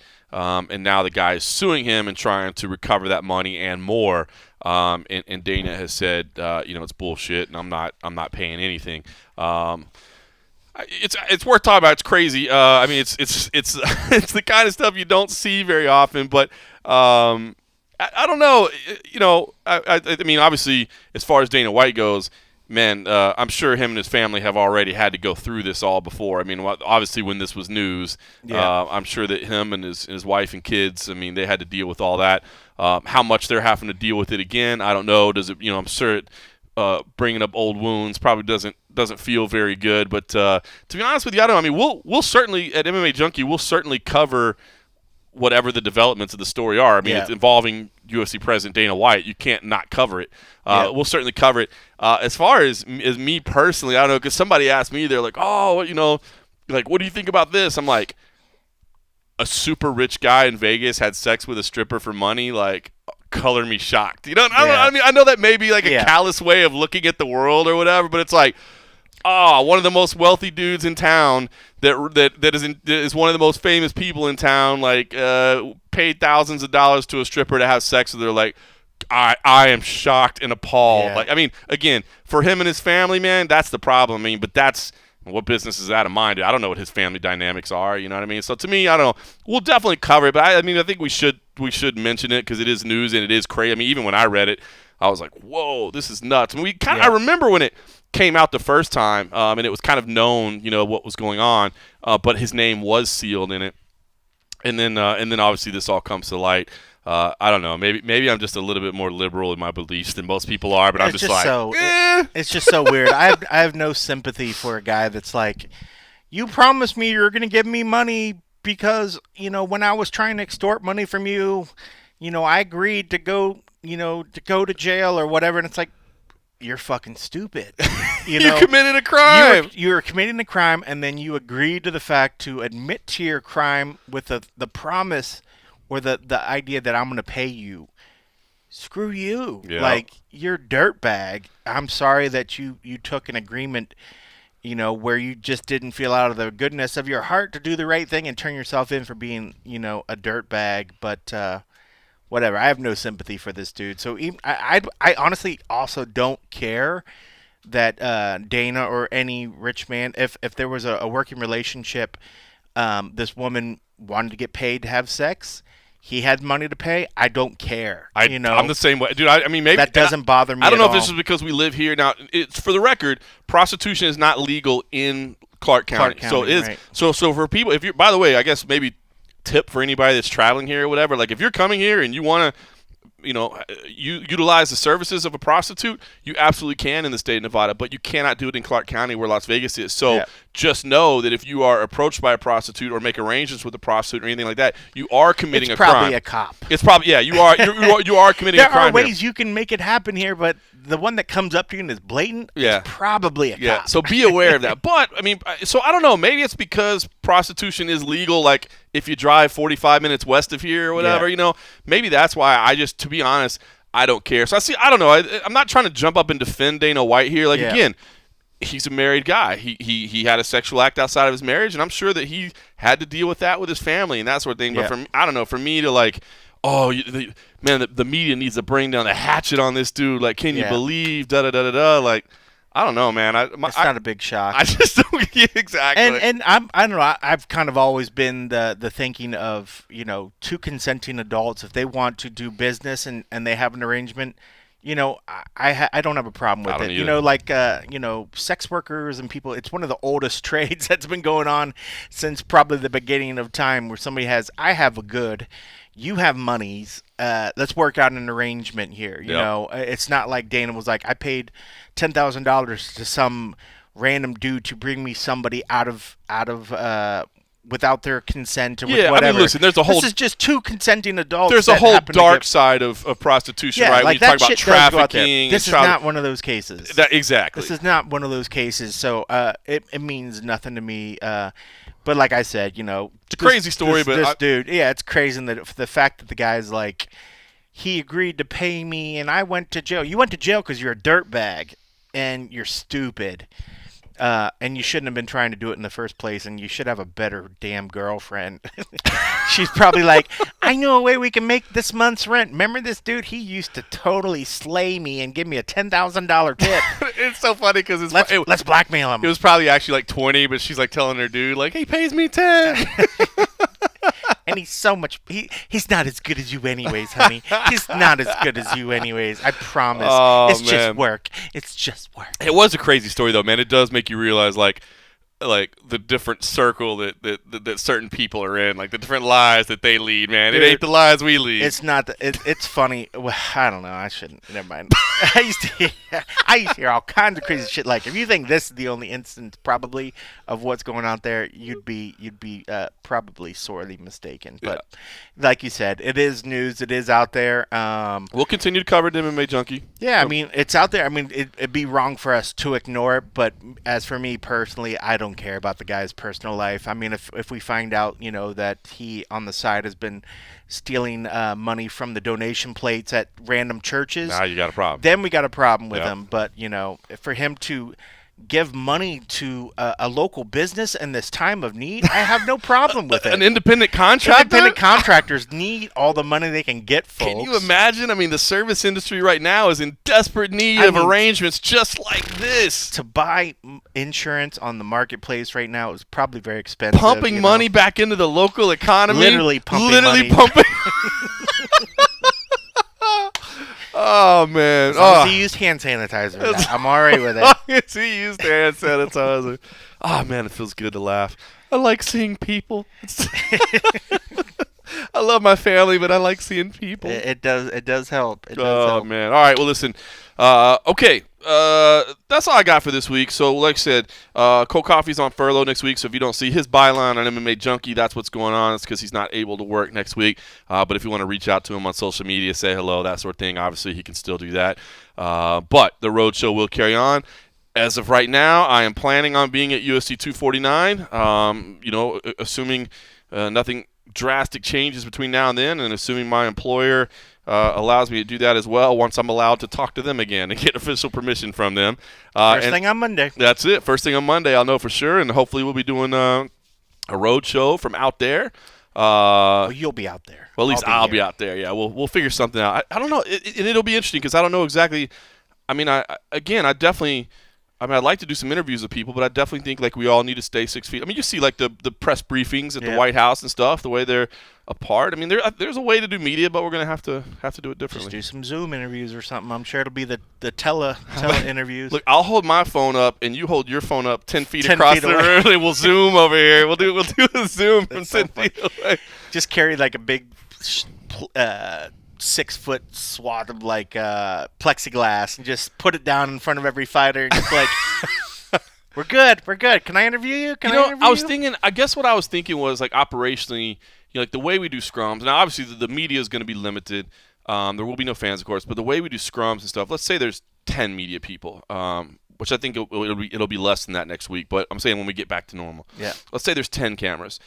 I think instead of just scrumming up together, I think honestly we'll probably have to do this like moving forward. Like I think we just have to like maybe spread out a little bit more, maybe stand back a little bit more, maybe it's all like press conference sort of style where there's like a dais and then you guys are sitting elsewhere plugged into a malt box. I was gonna say a malt box. Like make sure that's probably the easiest way. If if an organization has the resources to provide a mulch box. If not, I was thinking at the very least we'll have to make sure that like the mic stand that we use, that I would imagine like we have to sanitize the cables. Yeah, sanitize the mic stand and then have everybody sanitize their equipment like as they set it up or something. I mean, yeah. I will like again. Part of me believing that we can move forward and should or move as long forward. As everybody just doesn't touch anybody else's stuff. I can see where if they're just like when you go to put your mic in the thing, you know, if they're like, don't touch it. Like if you know you're gonna wipe down the thing before, don't move anybody else's, and just make everybody just put it in there and don't touch anybody else's stuff. I could see them getting around little things like that.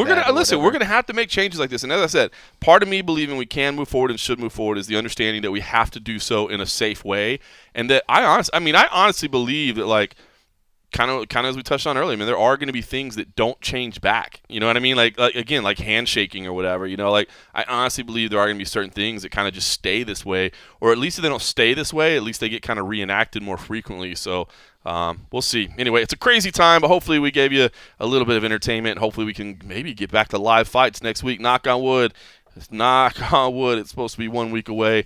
And if you want to sign up for the post-fight and a half episodes, make sure you go over to patreon.com/the MMA Roadshow. That'll be the exclusive home of all that post-fight content. In the meantime, everybody stay safe. Yes, go pump some money into your local economies.